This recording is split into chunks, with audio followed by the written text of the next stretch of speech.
ចិត្តតែឆ្ងល់បងអូនអើយញាក់ចើមិនឯបានអីវ៉ាន់មកកញ្ចប់នេះខ្ទឹមសុទ្ធបងអូននេះឥឡូវខ្លាចជាតកាយខ្ទឹមហ្នឹងណាកំងបានចាគឺអីខ្ញុំនៅរដ្ឋអូរីហ្គេនបានផ្ញើឲ្យយាយខ្ញុំទាំងពីរគាត់ផ្ញើឲ្យចឹងណា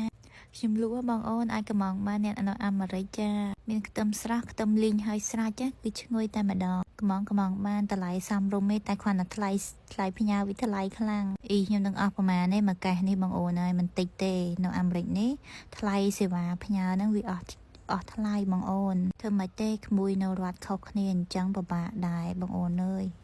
មានអីផ្ញើមកអស់ថ្លៃណាស់ឥឡូវនេះគឺផ្ញើខ្ទឹមមកបងអូនចាឥឡូវគឺខ្ញុំធ្វើការវិចចាប់លក់អីគេដែរបងអូនអើយតែមានអ្នកណាទិញឯក្រៅពីបងប្អូនខ្លួនឯងចាឥឡូវនេះគឺក៏ចិត្តអស់ដែរបងអូនមានម៉ានកញ្ចប់នឹងលក់អស់ហើយមិននិយាយលេងទេនិយាយមែនតែនណាលក់អីគេដែរបងអូនអើយលក់បងនៅអាមេរិកនេះឥឡូវខ្លាចជាតកាយខ្ទឹមអីចាតែអ៊ីខ្ញុំផ្ញើមកអស់ថ្លៃបងអូនអើយថ្លៃតែសេវាហ្នឹងអរគុណអ៊ីអរគុណយាយទាំងពីរអរគុណច្រើនខ្លាំងមែនតើបាយជំរាបលា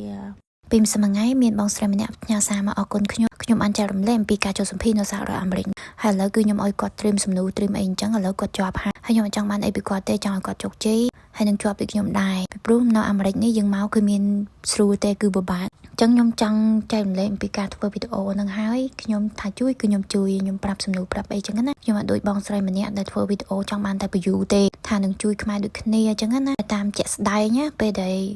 ពិតប្រកបតែពេលយើងឆាត់ស៊ូគឺគាត់អត់ដឹងអីទេគាត់អត់ប្រាប់គាត់អត់ធ្វើអីទាំងអស់ខ្ញុំអត់ចង់ធ្វើគំរូតាមបងស្រីម្នាក់ផ្ទះជួលនៅអាមេរិកនេះបងអូនការ៉ាស់ឡានដែលយើងទុកគឺមានន័យថាយើងទុកឡាននៅក្នុងហ្នឹងគឺបងផ្សេងទៀតមិនមែនយើងជួលផ្ទះឲ្យគេឲ្យការ៉ាស់ហ្នឹងយើងទុកឡានបានទេចាគឺយើងត្រូវជួលកន្លែងទុកឡានមួយផ្នែកទៀតបើសិនណាយើងចង់ជួលបើសិនណាយើងមិនចង់ជួលចតដូចគេនៅមុខនេះបងអូននេះគេទុកពេញនឹងទាំងអស់ចឹងណាមួយខែ1000ជាងហើយកន្លែងការ៉ាស់ឡានហ្នឹងគឺមួយខែ100ជាងទៀតបងអូនបើសិនណាយើងចង់ជួលចឹងបានថាស្អីថ្លៃទាំងអស់បងអូនអើយនៅអាមេរិកនេះសំបីតែផ្ទះជួលមើលមួយខែជិត2000អាហ្នឹង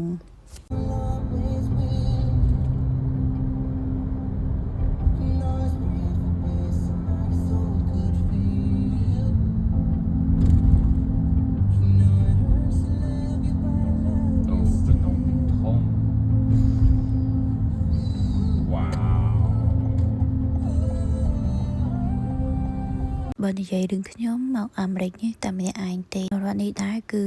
មកនិយាយទៅអត់មានបងប្អូននេះចាគឺតែម្នាក់ឯងនៅឆ្កឹងហ្មងបងអូនអើយអ៊ីប៉ុនខ្ញុំនិយាយខ្ញុំគាត់ហៅទៅនៅរដ្ឋអូរីហ្គេនអញ្ចឹងណាព្រោះអីនៅអូរីហ្គេនហ្នឹងបងប្អូននិយាយតាអីច្រើនណាស់នៅហ្នឹង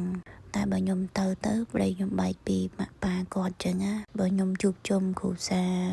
និយាយតែខ្ញុំតែប្តីខ្ញុំបែកពីម៉ាក់ប៉ាអញ្ចឹងទៅវាពិបាកដែរបើនិយាយទៅមិនដឹងទៅខាងណាខាងណីទេបងអូនអើយយ៉ា